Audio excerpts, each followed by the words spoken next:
ঘুম মানুষের বডিকে রিস্টার্ট করে।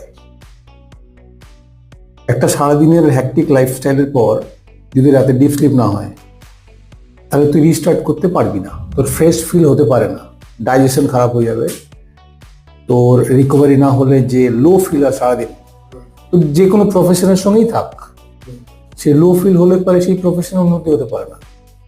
তো তুই সব কিছু করে ঘুমকে ইগনোর করবি, সেটা হতে পারে না, হতে পারেই না।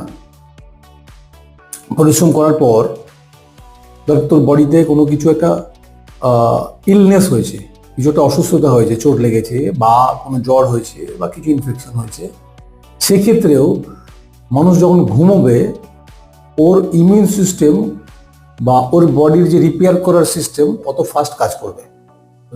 এটা আরো ডিটেলে তুই যদি যাস, একটু পড়াশোনা করিস, এটা নিয়ে অনেক কিছু তথ্য তুই পেয়ে যাবি।